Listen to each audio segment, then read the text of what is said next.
langit yang tujuh dan bumi dan isi-isinya itu bertasbih bagi Allah Subhanahu wa ta'ala. Bertasbih. Dan tidak ada dari sesuatu di alam semesta ini melainkan bertasbih memuji Allah. Para ahli tafsir menjelaskan tasbih mereka itu adalah kalimat la ilaha illallahul khaliq. Tasbih. Segala sesuatu di alam semesta ini bertutur dengan tutur kata, tidak ada Tuhan selain Allah yang menciptakan sesuatu.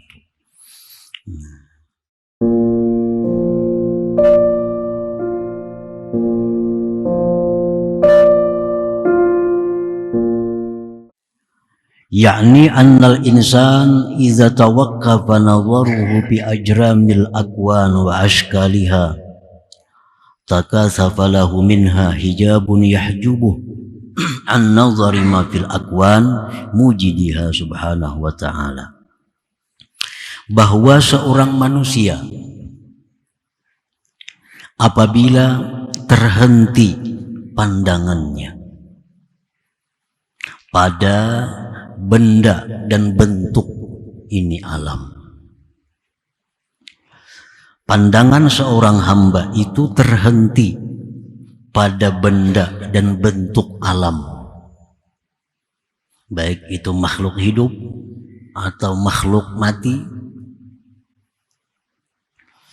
Pandangannya terhenti pada benda dan bentuknya, maka teballah baginya daripada alam itu dinding yang mendindingi dia daripada memandang sesuatu yang ada di balik alam itu daripada penciptanya Allah Subhanahu wa ta'ala. Nah, ini dijelaskan sudah pada hikmah sebelumnya. Apabila pandangan kita hanya terbatas pada kulit, pandangan kita hanya terbatas pada bentuk, nah, kita akan kehilangan kesempatan untuk memandang sesuatu yang ada di dalamnya, sesuatu yang ada di baliknya itu, yaitu penciptanya Allah Subhanahu wa ta'ala. Wa idza jawaza nazaruhu ajramaha wa ashkalaha wa zahara ma tantiqu bihi minad dalaili wal ayat ala wujudi mujidiha nafadzat basiratuhu wa syahidat wujudallah subhanahu wa ta'ala. Dan apabila melampaui, melewati pandangan seseorang itu akan benda dan bentuknya alam, melewati daripada memandang bentuk benda, dan dia paham, dia mengerti apa-apa yang dituturkan oleh alam ini daripada dalil-dalil, ayat-ayat atas adanya penciptanya, maka tembuslah mata hatinya dan menyaksikanlah mata hatinya itu akan adanya Allah Subhanahu wa ta'ala. Nah, para muhibbin rahimakumullah, segala sesuatu yang telah diciptakan oleh Allah bertutur sebenarnya, bertutur dengan suatu kata yang menunjukkan kepada penciptanya, apapun sesuatu itu. Allah Subhanahu wa ta'ala berfirman, tusabbihu lahus samawati sab'u wal ardu wa man fihinna wa in min syai'in illa yusabbihu bihamdihi walakin la tafqahuna tasbihahu. Langit yang tujuh dan bumi dan isi-isinya itu bertasbih bagi Allah Subhanahu wa ta'ala. Bertasbih. Dan tidak ada dari sesuatu di alam semesta ini melainkan bertasbih memuji Allah. Para ahli tafsir menjelaskan tasbih mereka itu adalah kalimat la ilaha illallahul khaliq. Tasbih. Segala sesuatu di alam semesta ini bertutur dengan tutur kata tidak ada Tuhan selain Allah yang menciptakan sesuatu. Walakin la tafqahun tasbihahum, tetapi kalian wahai manusia tidak mengerti akan tasbih mereka itu. Manusia yang terdinding daripada memandang sesuatu yang ada di balik benda itu. Mereka mendengar bunyi burung, kicau burung, hanya begitu kicauan yang indah. Padahal kicauan burung itu adalah tasbih. Kicauan burung itu adalah maksudnya la ilaha illallahul khaliq. Tidak ada Tuhan selain Allah yang maha pencipta. Seluruh yang di alam semesta. Hadis Rasulullah Shallallahu Alaihi Wasallam menyatakan kanak-kanak yang lahir sampai umur 2 bulan, tangisan anak yang umur 2 bulan itu adalah la ilaha illallah. Nah, tangisan. Jadi jar Nabi, jangan kau pukul, jangan kau marah tangisan anak kamu yang baru lahir sampai umur 2 bulan. Karena tangisan mereka itu adalah la ilaha illallah maknanya. Umur 2 bulan sampai 4 bulan, tangisan mereka itu adalah as-siqatu billah. Percaya hanya dengan Allah. Untuk anak-anak yang belum ada akalnya, tangisannya pun bermakna la ilaha illallah. 2 bulan berikutnya bermakna percaya hanya dengan Allah.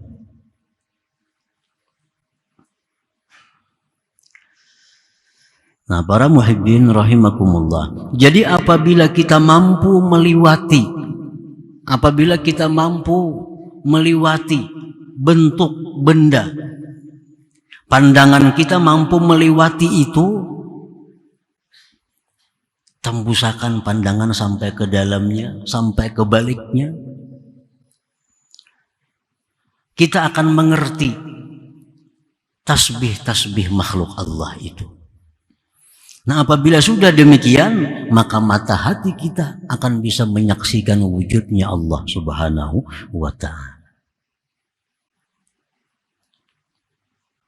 Nah, orang-orang seperti ini, orang-orang yang berzikir la ilaha illallah, tapi makna dalam hati mereka la mawjud illallah. Ucapannya sama dengan kita, la ilaha illallah, la ilaha illallah. Namun kita tiada Tuhan selain Allah. Tapi kalau orang yang sudah sampai demikian, dalam hati mereka itu la mawjud illallah, tidak ada yang bersifat wujud melainkan Allah Subhanahu wa ta'ala. Fal akwanu mawjudatun biijadillah, falaysa lil akwan wujudun zatiyyun tastaqillu bih, wa inna ma yutahaqqaqu wujuduha bil ijadil ilahi, wal wujuduz zati huwa lillahil ahad wahdah. Bermula alam semesta ini itu diadakan oleh Allah Subhanahu wa ta'ala. Jadi alam semesta ini adanya itu bukan ada yang berdiri sendiri. Yang ada berdiri sendiri itu hanya adalah Allah yang Maha Esa, Al-Ahad yang Maha Esa. Nah, itu maksudnya al-akwan sabitatun bi isbatihnya tadi.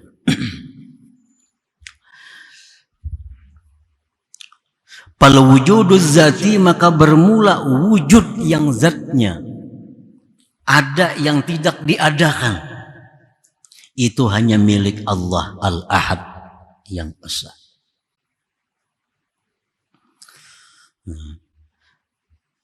Ahad dengan wahid itu ada perbedaan, walaupun artinya sama-sama esa, sama-sama satu. Al-Ahad la yusafu bihi ghairullah ta'ala. Kalau ahad itu tidak boleh dipakaikan selain Allah. La yuqal, tidak boleh dikata rajulun ahad. Ada boleh. Walakin tetapi yuqal rajulun wahid. Misalnya ada orang bertakun, di rumah tuh berapa orang laki-lakinya? Ya kita rajulun ahad, satu laki-laki, nah itu kada boleh. Karena ahad itu milik Allah. Nah kalau urusan itu rajulun wahid, satu orang. Kalau wahid itu boleh untuk Allah dan selain Allah. Wa idza qila laisa fiddar wahid yajuzu snain fa aksar. Apabila dikatakan tidak ada di rumah itu wahid, laisa fiddar wahid, tidak ada di rumah itu seseorang, tapi kalimatnya wahid, itu boleh jadi ada dua atau tiga atau empat. Menurut seorang nggak ada, boleh jadi ada dua, tiga atau empat. Berapa ekong di rumah tuh orangnya? Kalau ada seku ekong, sekalinya banyak, 3, 4, 5. Nah ini wahid. Tapi kalau misalnya ahad, nah fala yajuzu isnain fa aksar, 2, 3 itu kada boleh. Kalau ahad itu hanya satu artinya. Makanya Allah qul huwallahu ahad. Ahad itu khusus untuk Allah Subhanahu wa taala. Kalau bahasa Indonesia sama aja artinya satu juga. Nah, tapi kalau bahasa Arab tuh beda artinya antara ahad dan wahid. Nah, kalau wujuduz zati bermula ada yang zatnya tanpa diadakan, huwa lillahil ahad, itu hanya milik Allah yang ahad. Artinya yang lainnya kada ada tuh. Yang lainnya tuh kalau ada diadakan Allah. Asalnya kada ada. Nah, semuaan di alam ini asalnya itu ma'dumah, tidak ada. Diciptakan oleh Allah. Pertama diciptakan ini, kedua diciptakan ini, ketiga diciptakan ini, sesuai dengan tartibnya, dengan aturan Allah. Nah, padahal dulunya itu ma'dumah, tidak ada. Jadi adanya kita, adanya siapapun itu karena diadakan oleh Allah. Kalau sebenarnya kita ini kada ada. Sebenarnya kada ada, cuma diadakan. Makanya orang yang merasa dirinya ada, kafir aja, bujur aja itu. Kenapa? Karena itu merebut sifat Allah. Yang wujud itu hanya Allah. Nah, orang merasa dirinya ada. Nah, itu bisa kafir. Karena yang ada itu hanya Allah. Kita ini diadakan oleh Allah. Beda antara ada dengan diadakan, kada sama.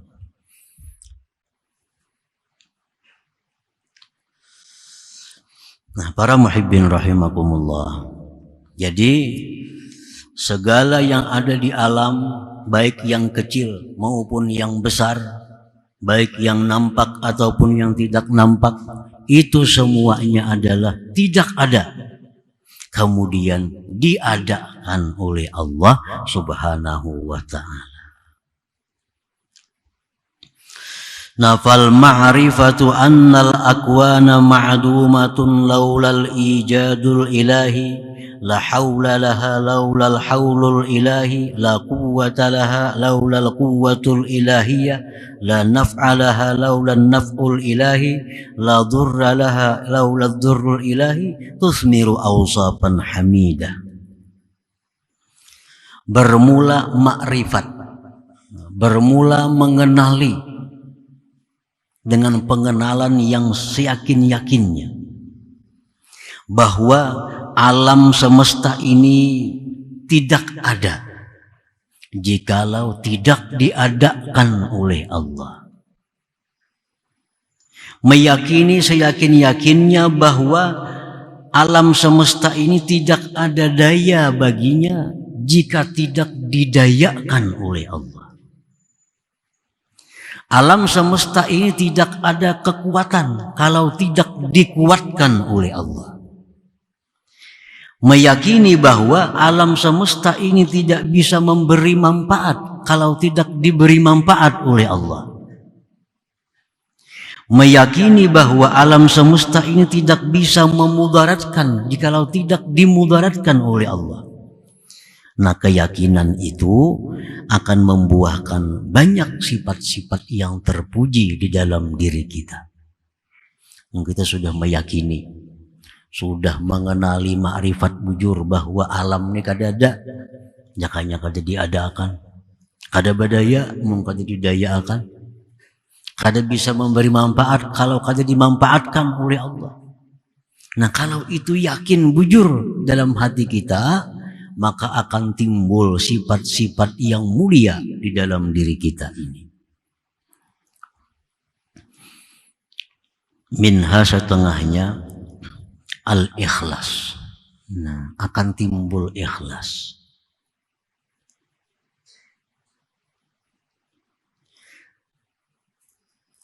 Kita kada akan bisa ikhlas kalau masih mengakui bahwa alam ini ada.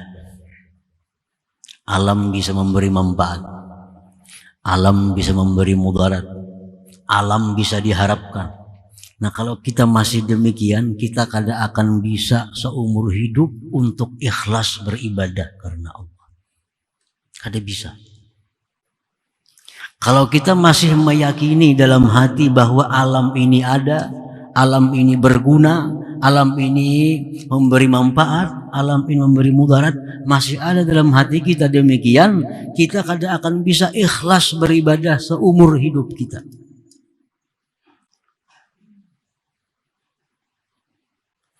Kita bisa ikhlas itu kalau sudah kita meyakini bahwa alam ini tidak ada jikalau tidak diadakan Allah. Allah kada bisa memberi manfaat kalau kada dimanfaatkan oleh Allah. Meyakini bahwa alam ini tidak bisa memudaratkan jikalau tidak dimudaratkan oleh Allah. Nah, kalau kita keyakinan demikian, kita bisa ikhlas karena Allah.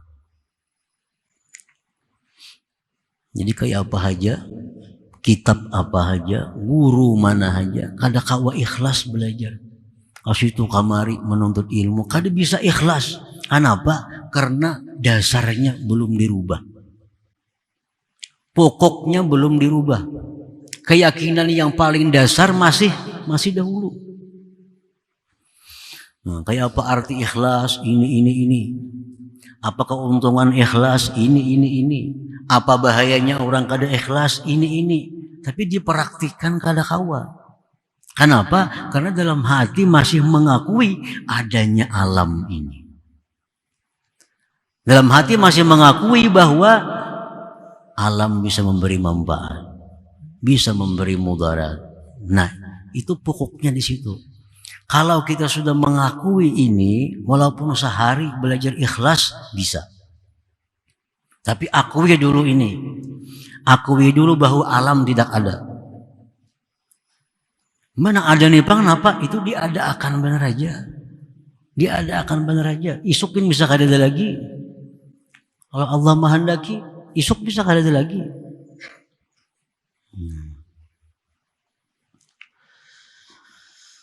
Nah, jadi keyakinan itu akan membuahkan sifat-sifat terpuji. Minha al-ikhlas.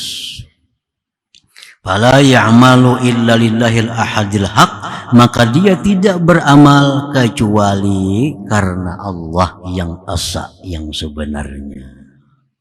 Nya sudah tahu.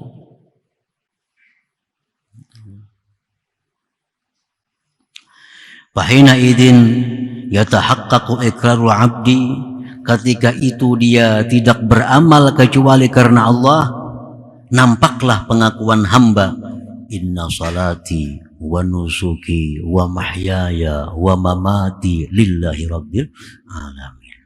Nah, inna salati, setiap hari kita mengakui ini.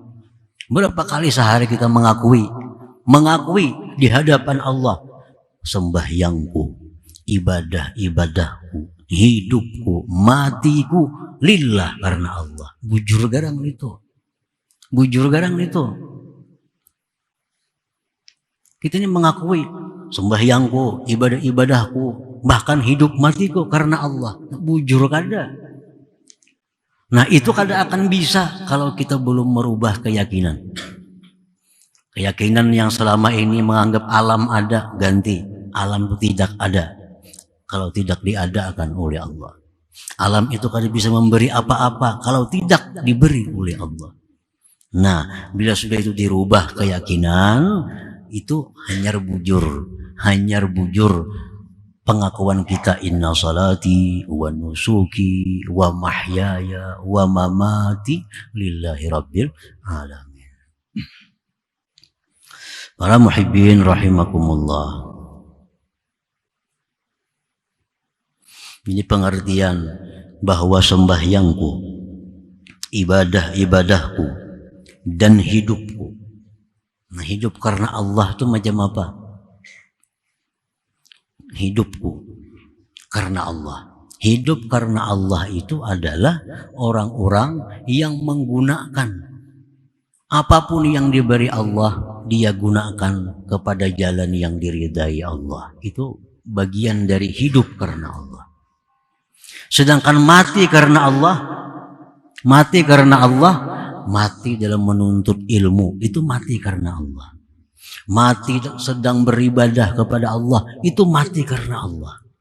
Mati mencari rezeki untuk menafkahi keluarga, mati karena Allah.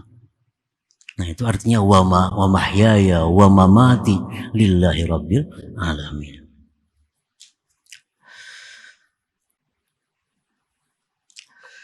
Qala ta'ala, firman Allah Ta'ala, faman kana yarju liqa'a rabbih falyamal 'amalan shalihan wa la yusyrik bi'ibadati rabbih ahada.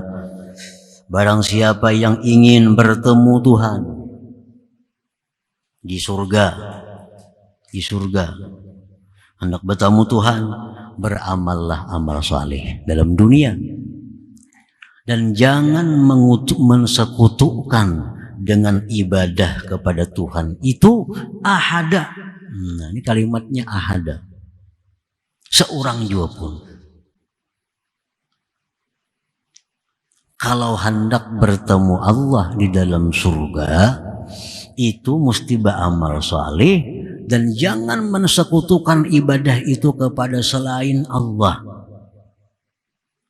Jadi kalau kita beribadah itu karena surga, kita boleh masuk surga, belum tentu bisa bertemu Allah. Belum tentu. Kalau kita beribadah karena takut dengan neraka, kita akan selamat dari neraka. Bila selamat dari neraka tuh ke surganya dua aja tempat di situ. Karena ada lain lagi, surga, neraka. Ada tempat penyinggahan tuh sementara aja. Jadi siapa yang beribadah karena takut dengan azab, dengan neraka, dia selamat dari neraka, masuk surga, belum tentu bertemu dengan Allah. Kalau hendak bertemu Allah, beramallah karena Allah semata. Nah, itu ini sudah dibagi oleh Allah.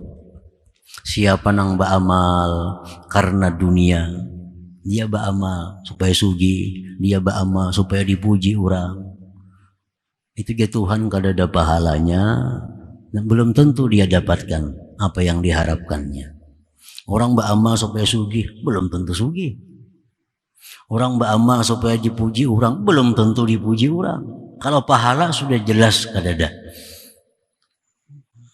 Beramal karena itu tuh, itu kada dapat pahala, dan apa yang dimaksudnya belum tentu tercapai. Nah, kalau orang beramal agar terhindar dari neraka, pasti terhindar dari neraka. Sembahyang rajin supaya jangan ke neraka. Berzakat, bersedekah, naik haji, tujuannya sebutin aja takutan masuk neraka. Dia jalani takwa dengan takut masuk neraka, maka orang ini akan selamat dari neraka, surga.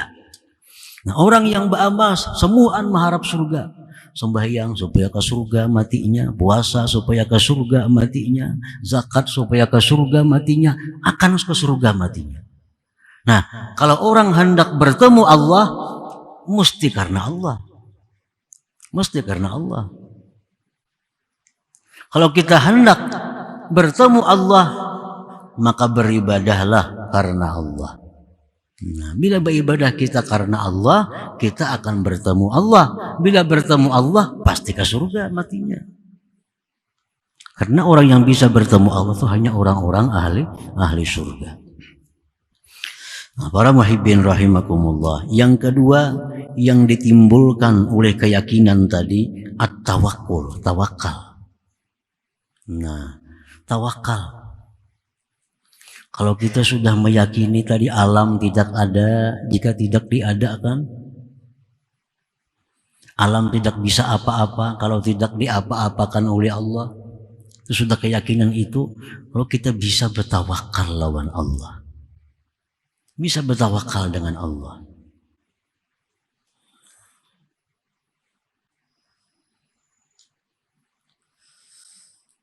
Fala yata'allaqu qalbuhu illa billah, maka tidak bergantung lagi hatinya kecuali dengan Allah. Nah, bergantung lawan alam sama aja. Bergantung dengan alam, bergantung dengan manusia, bergantung dengan siapapun, sama dengan kita. Pada kada punya apa-apa, pada kadada juga asalnya. Nah, kalau hendak bergantung hati, bergantunglah dengan zat yang maha ada, yang maha hidup, maha segala-galanya.